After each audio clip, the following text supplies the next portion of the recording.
या वस्तीत राहून राहून आम्ही कंटाळलो होतो, पण आमची तेवढी ऐपत नव्हती. आमचे मुलाबाळांचे शिक्षण पाणी आम्ही गुदमरल्यासारखं वाटत होतं आम्हाला अक्षरशः. ठाण्यामध्ये लोक मनेनगरमध्ये मी राहते, पण इथल्या कचाळ वातावरणाचा लय कंटाळा आलेला आहे. यहाँ जब बारिश होती है तो मतलब पूरा घर एकदम पूरा पत्थर उतरा सब बुड़ जाता है। हम लोग जो है हाईवे पे जाते हैं।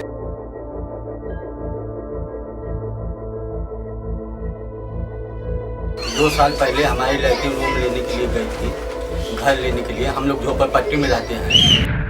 हमारा लोन जो है पास नहीं हो रहा था क्योंकि मैं ऑटो रिक्शा चलाता हूँ।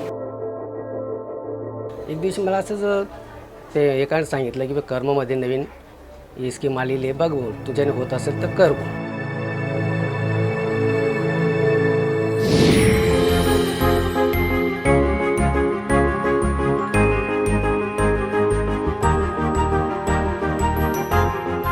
इथले वातावरण आहे का नाही तसं मुंबईचं नाही, त्यामुळे इथे खूप छान वाटतं. डेव्हलपमेंट म्हणजे चांगलीच आहे, पुढच्या भविष्यासाठी खूप चांगलं आहे. सामने पहाड़ है, ये एक अच्छी चीज रही। थोड़ा सा ग्रीन एनवायरनमेंट रहा, सिटी से थोड़ा दूर, एकदम सुकून, शांति, एक अलग सा एहसास। स्कूल भी बहुत अच्छा है, स्कूल में भी अच्छा सिखाते हैं. मैं स्कूल से आती हूँ और फिर शाम को मैं गार्डन में जाती हूँ खेलने. पोरांच्या भविष्यासाठी आम्हाला योग्य वाटलं, त्यामुळे आम्हाला छान वाटतं इकडे. अभी हम लोग साकिनाका में रहते हैं, हमारा रूम भाड़े से है.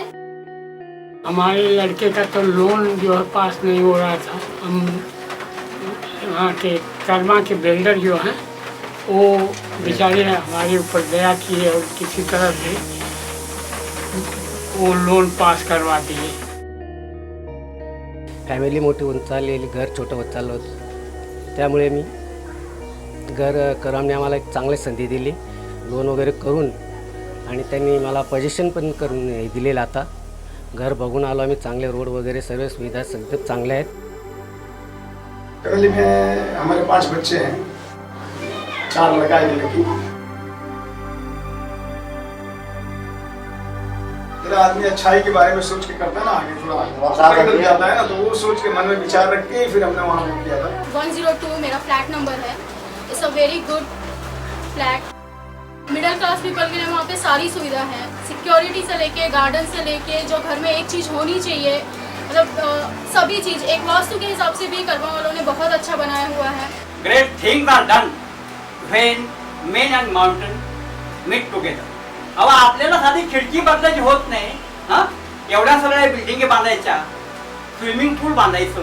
कर्माचा स्टाफ सगळा अतिशय कोऑपरेटिव्ह. त्यामुळे तिथे चाळ सिस्टीममध्ये आम्हाला खूप प्रॉब्लेम होत होता. तिथे लाईटचा लोड शेडिंगचा प्रॉब्लेम होता, पाण्याचा प्रॉब्लेम होता. पाणी सकाळी 5 ते 10पर्यंत असायचं. लोड शेडिंग जवळजवळ 1-4 तास तरी असायचं दिवसभराचं, आणि मध्यरात्री पण कधीही लाईट जायची.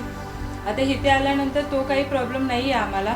दुकान ठाण्यात आहे, तरी पण मला काय प्रॉब्लेम नाही. का माहिती आहे, मला सुविधा आहे, बसचं आहे. कर्मची बस सुरू आहे, त्यामुळे म्हणजे आम्हाला मोफतमध्ये आम्ही प्रवास करू शकतो आसनगाव स्टेशनपर्यंत, आणि तेवढा आमचा प्रवास खर्च आणि वेळसुद्धा वाचतो. आमच्यावरती म्हणजे प्रोजेक्ट वगैरे खूप छान आहे. हा इन्व्हेस्टमेंट वाया गेली नाही असं वाटतं आम्हाला. जब मैं निकलने पड़ता था तब लाइट जाता था, ऐसे वैसे होता था. यहाँ पे रोज लाइट रहता है. करम रेसिडेन्सी म्हणजे जशी वाढते तसा आमचाही विकास होतोय, आणि शिवाय व्यवसायही वाढतोय आमचा, आणि तशी आम्ही आशा बाळगतो अजून पुढे वाढावा असं. अभी जो है हमारी लड़की का चाबी मिल गया है. 27 अक्टूबर को हमारे लड़की का बिल्डिंग में पूजा होने वाला है अपने घर का. मेरी बीवी बच्चे लोग यहाँ पे सेफ है. मैं काम पे जाता हूँ, कोई टेंशन नहीं मेरे को. आराम से आता हूँ रात को 10:30-11 बजे तक. असं इकडे काय आमच्या सारख्या सामान्य लोकांची इकडच्या सोसायटीमध्ये घेण्याची आमची ऐपत नाही. करम कंपनीने जे काढलंय ते आमच्यासारख्या सामान्य लोकांनी सुद्धा तिकडे घेतलेलं आहे. खूप बिल्डर फसवेगिरी करतात. आमची तेवढी ऐपत नसल्यामुळे आम्ही खूप विचारपूर्वक म्हणजे गेलो तर आमचे कर्मानी सगळे स्वप्न पूर्ण केले.